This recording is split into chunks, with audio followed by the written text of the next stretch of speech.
Let's rock and roll. Hopefully this. I'm not singing any fucking Cardi B before we start this time either. Why not? I like that part. Yeah. I thought last week's show was good.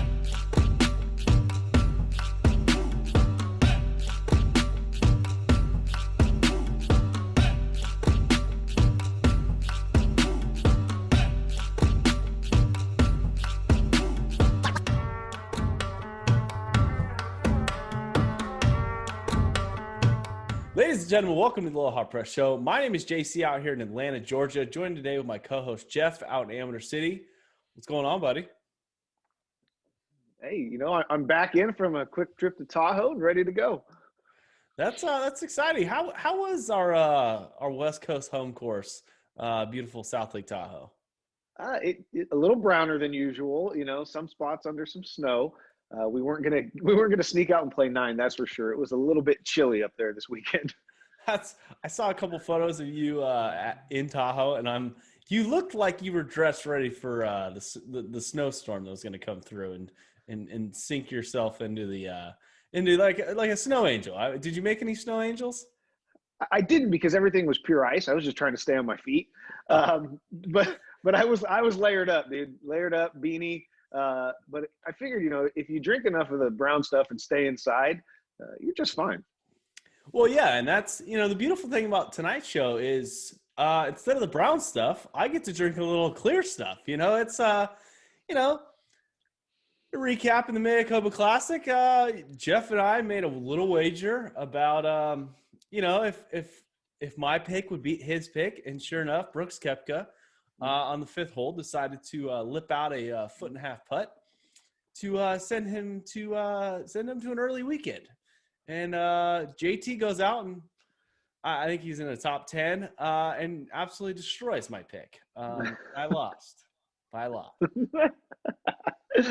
I tell you what, I was a little nervous after the first round. Like I told you, I was behind, and then my boy just Friday, Saturday, he kicked some fucking ass. I mean, he didn't play very well on Sunday, but was still up towards the top of the leaderboard. But he played well. I mean, I think he fucking shot like 64, 62, some 65, 62, just something ridiculous. It was stupid. I was so angry, and you know what ruined the weekend for me was this: after Brooks Koepka just goes and just loses. Now I owe money. I owe a bet to you. I owe a bottle of tequila to you. I'm getting ready to shoot a Georgia Red Racer, and it's fucking. I see his Instagram. He's posted pictures of half-naked chicks on the beach and him swimming in caves and pissing me off. I'm a little upset, so I'm gonna drink my medicine. I got a little Georgia Red Racer here. A little tequila. Hey, to you, Jeff, buddy. Thanks, brother. Don't choke on that bitch.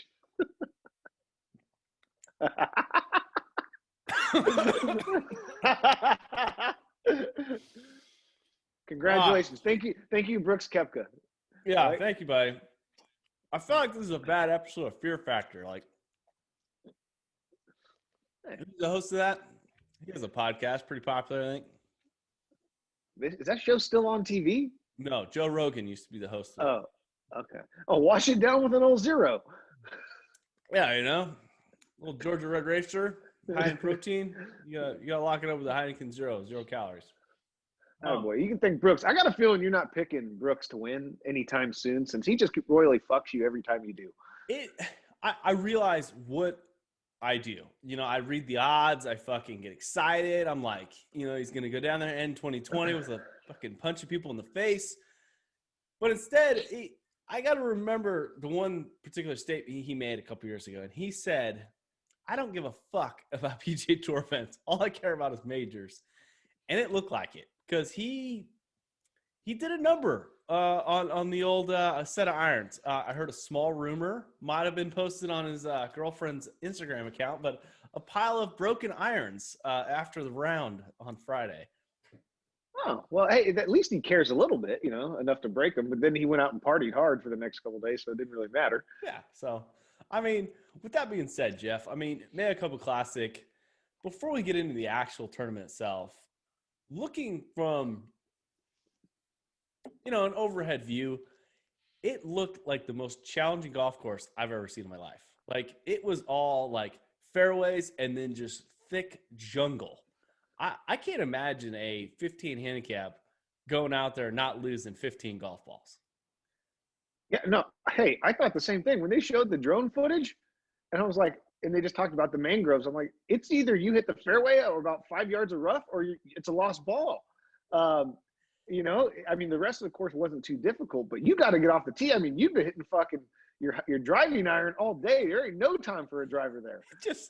And it was, I mean, my prediction of it being hard and fast was completely off by a lot. It was like hurricane season down there. It was fucking wet, soft. I mean, I've never seen so many mud balls in my life.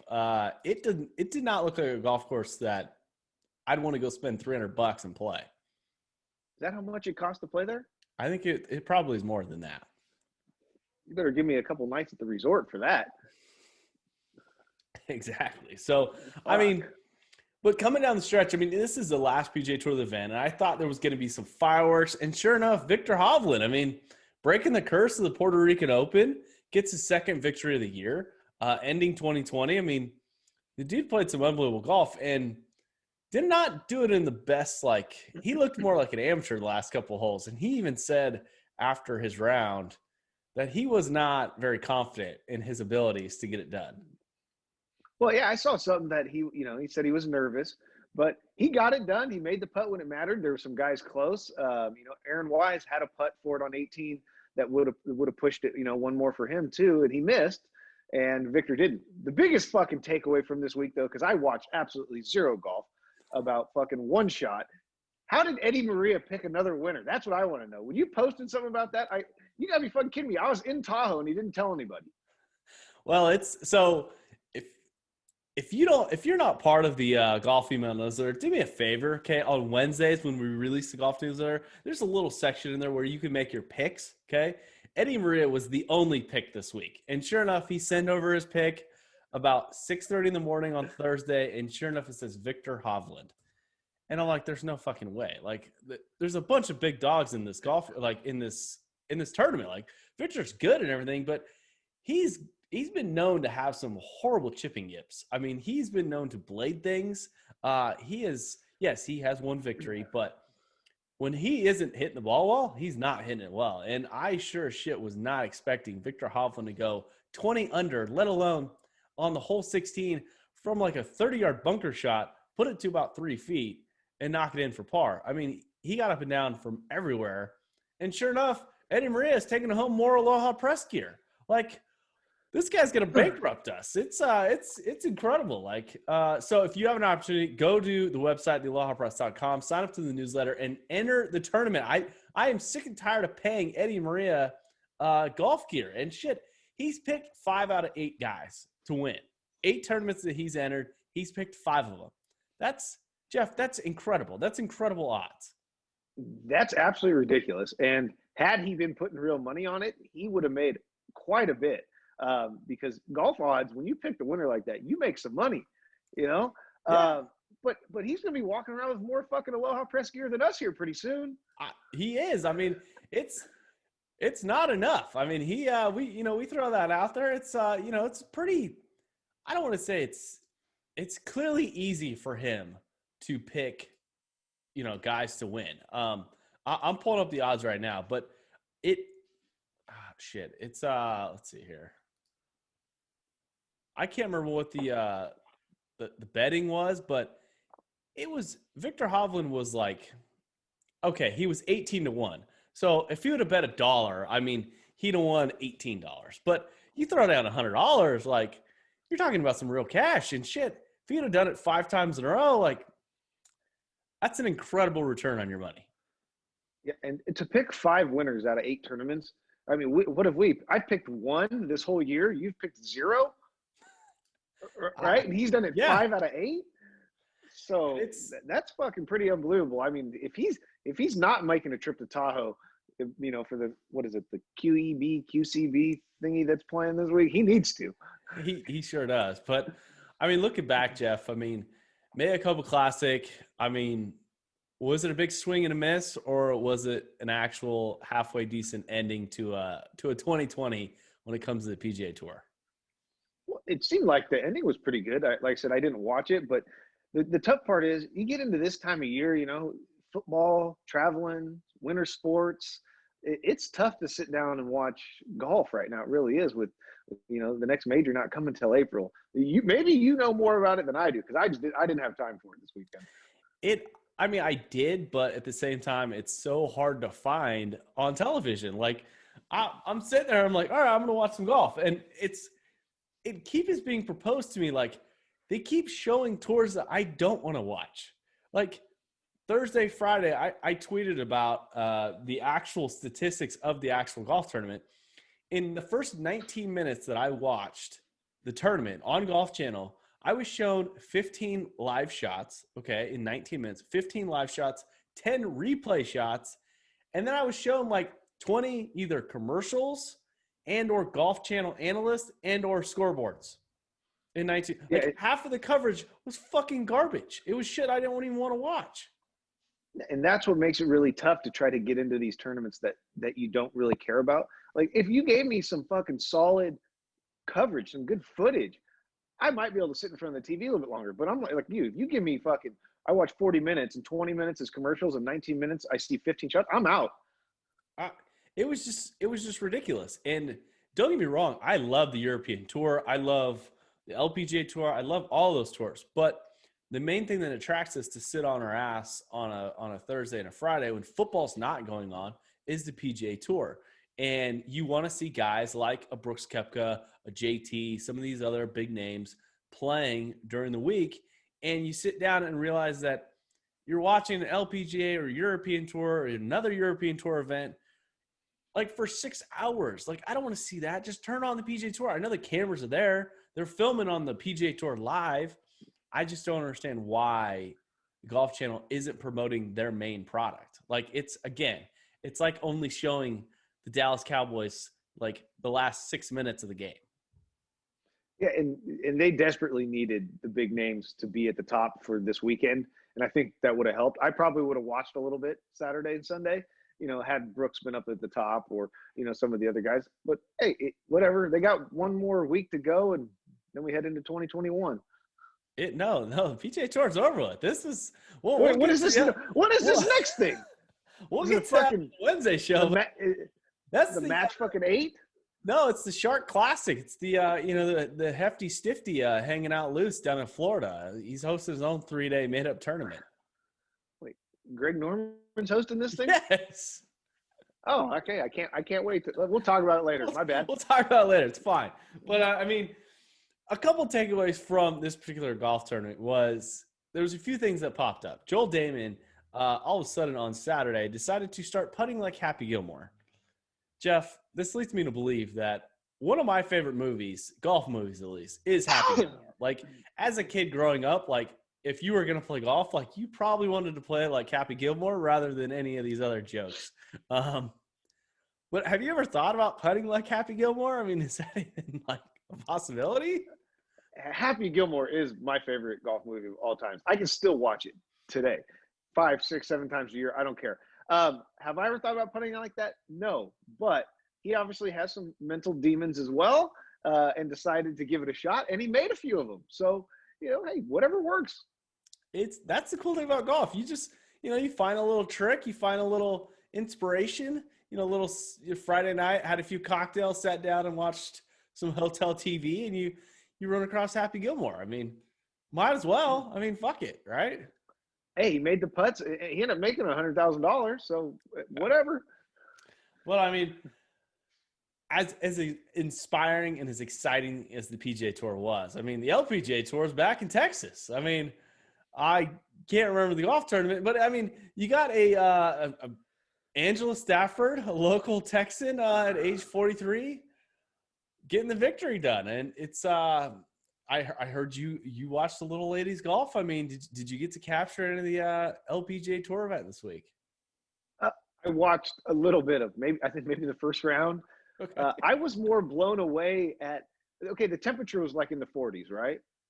Which for us back here, maybe you're at now, like that's not that uncommon to play winter golf in the 40s. Yeah. But they were playing like it was fucking Antarctica, the way they were dressed out there, putting on parkas in between shots. 6 club difference, like hitting 5 irons, 115. Like, what the hell happened? It's, you hit in the 40s, sometimes you just can't loosen up. And I mean, at age 43, I imagine the warm up routine pre a cold round of golf, it's got to be pretty lengthy.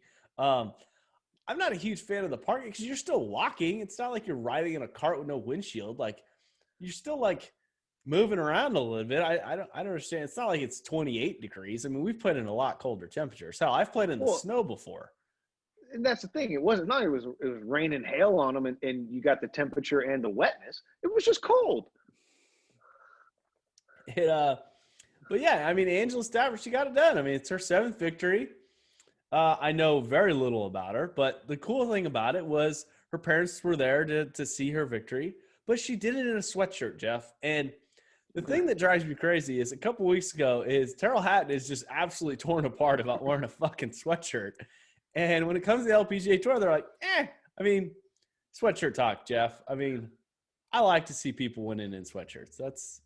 Hey, we're all for it. The Aloha Press is all for it. We might come out with our own line of hoodie approved courseware, but yeah, they might as well have been sponsored by the North Face this week with the fucking gear they were wearing out there. Like, shout out. Yeah, exactly. I mean, Jeff, cold weather gear. I mean, if you had any recommendation for the listeners, what is the one thing that you absolutely need playing in the cold weather? So number one is for me is a beanie, because for some reason I'm a little bitch and my ears fucking get cold. So I need a beanie. What about you? I'm simple, man. It's I use these 2 things. I stick them in my pockets. They're called hand warmers. They work fucking amazing. I can't wear a beanie. I try to wear a beanie and it drives me crazy because my hair gets all fucking weird and it's like pressed down and I can't focus. I'm used to the bill. So if I do anything, I put the beanie on top of my hat, which looks completely redneck, which is not a good look. Save that for later. But yeah, I invest in, like 30-cent hand warmers, put them in the little pockets. After a while, your legs start burning because they're so hot. But yeah, that's how I get it done. Well, I think the hand warmers are a must. Now I've seen, the ritzy people, they bring out the propane tank in the cart with the goddamn heater in it. And those things are pretty nice, but you have one too many, you might get a little too close. Next thing you know, you're on fire. Well, and you're burning things that you don't want to burn. I mean, right? Melting the seat in the cart. I've seen it all.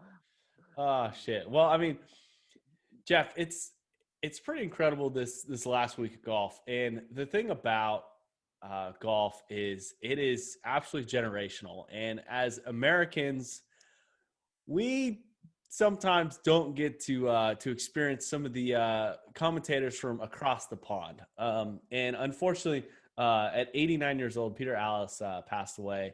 He was a BBC reporter, announcer, professional golfer, and he was pretty iconic over there. I had no clue who he was, to be quite honest with you. And then I started looking it up, and this dude he's legit. Like, I think he'd been inducted to like the Aloha Press, like, announcers booth, because he didn't give a fuck when he was in the booth, which was pretty unique. If you guys saw the newsletter, he wanted to simply say, like, to thank his teacher, who pretty much said that he would amount to nothing, and decided to flip her off because I think she was dead, and he was pointing to the sky. But Jeff, I mean, when it comes to announcers, I mean, what are the things that you look for to really capture your attention and make the good ones great and the ones that we bitch about really shitty? Well, speaking of Peter Allis, I don't know him. I'm going to watch some of the stuff on him later tonight. Saw it in the newsletter. I don't think a guy like him could have survived in today's era, because everything's so scrutinized in social media and on TV with the things you're telling me that he blurted and said, here and there, and some of the gestures. But back then it made for great TV. I like that. I wish we had more of it. What I think makes a great announcer is the guy that's not afraid to be controversial, but he's also intelligent, right? He doesn't just talk shit and not know what the hell he's talking about. I like guys that have played the game. I don't want to listen to it from people that haven't done it before. Right. That drives me nuts. I want guys that have played the game. That's why I think we've talked about it. Somebody like Phil Mickelson later in his career. Tony Romo does a good job. He's played the game. Did he choke at the highest level most of the time? Yes, but he knows what it's like and he talks about it. So that's kind of what I look for. That they've won, they've done it, they've been in the shoes of these guys they're talking about, and they're not afraid to be controversial. Well, and that was, watching some of his commentary, he absolutely was. And I think we need more of that in life. And I think, us tiptoeing around this world and being concerned about what other people's feelings are and not really expressing our own feelings. I mean, fuck, this guy lived until he's 89 years old and just told it like he's saw it, which is kind of relieving. It's kind of refreshing when you think about it. And I agree with you. I think some of the guys like Phil Mickelson, Tony Romo, those are guys who legitimately just call it how it is. I mean, Phil Mickelson's super intelligent. I think he will eventually make a great Johnny Miller-esque golf announcer. So I think it's pretty cool. Speaking of Johnny Miller, he was pretty freaking good. Who's that? Johnny Miller? Yeah, I forgot about him. I should have gave him a shout there. It's okay. I like Johnny Miller. I think he was pretty good. I mean, for him being away from the game of golf, you're like, fuck, God, Paul Azinger's horrible. Yeah, it was a rough year. 2020 was rough all around. Hopefully we'll come back stronger in 2021 and figure it out a little bit. So, I mean, Jeff, we're closing out the PGA Tour season. I mean, expectations for next year, they don't look real bright when it comes to, fans or, expectations like that. But if there was like a couple things that you could tell the commissioner of the PGA Tour, is there any recommendations that you might have for Jay Monahan? Tell you the truth, I don't know. It looks so bleak right now with the way, COVID's going. When this started back in March and April, we thought we'd be out of it by now. Now we're coming into this second wave where it's hitting us even harder and we're shutting down again. So I don't see it getting any better. I mean, yeah, we can bitch and tell them we want fans and we want all the tournaments to go on, but it just ain't going to fucking happen. There's no way. I know it's not going to happen in California, and it seems like I heard a rumor that they might have limited fans in Hawaii, but it just seems like there's no sight of having large galleries again in the near future. And I know we bitch and complain about it sometimes, and it sounds like that. And I don't want to harp on them too much because I think PGA Tour is definitely a ginormous entity, and I think at times they have to follow certain guidelines or they will get shut down. Looking at a particular state like California, we give a hard time to, but it just seems like the thing that I would want the PGA Tour to do the most is I would say allow, players to tell a better story when it comes to the guys we actually want to see. It just seems like some of the information that these guys that we don't get to see as much as we might think we do. Like there's certain guys in the NBA, in the NFL, even in college football that we have a large, we kind of know these people. We kind of get to see and feel what they're feeling all the time. And it just seems like the PGA Tour constantly keeps them in that little bubble and always tries to protect their brand and try and protect the image. If I had any suggestion at all, I would say let's add some controversy to the PGA Tour. Let's have a few fights. Let's show Patrick Reed's stumpy ass a little bit more. I mean, let's get into the mix where we have some drama, right? Hey, that's actually a really good point you just brought up. Because we're going to probably have no fans again, and you're probably going to have the fields not be as good as they would because there's not going to be the money to give these guys. You're not going to get the big names there all the time. But I think, like we talked about, mic them up more, make it more about them, give us an insight, let us know some of the rivalries. Who hates each other? Who doesn't? There's got to be guys that don't like each other out there. Who doesn't want to play? Give us a little bit more so when we're watching it, it's more than just seeing your 15 golf shots in 20 minutes and then watching commercials. Well, because the worst thing that I could ever see is looking at a golf announcer. I could give a shit. I don't want to see them. I want to see the golf. I want to see them actually showing their content. And the thing about the statement you just made is controversy battles between different guys. I mean, you and I have that same charisma and that same hatred towards guys that we play with in weekly skins games. I mean, there's guys who you get paired up with and you go, this motherfucker, God damn it, really? Mr. Quarters? I mean, we're playing this stupid putting game. Okay. Let me start over. Let me give some context to the story. A few years ago, Jeff and I are playing in a skins game, and these guys wanted to play what they called a putting game. Well, if you got on the green, you were eligible for the putting game. The longest putt was worth like $1. The shortest putt was worth 75 cents, and so on. This fucking asshole would like purposely miss the green so he could get on the green to closest so he could win a quarter. And every time this fucking guy would just rant at Jeff like, hey, did you mark down my quarter? Did you mark down my quarter? Because he was so concerned about $4 in quarters at the end of the week. It just drove us fucking nuts. And I think there's those stories out there. And I think some of the best stories aren't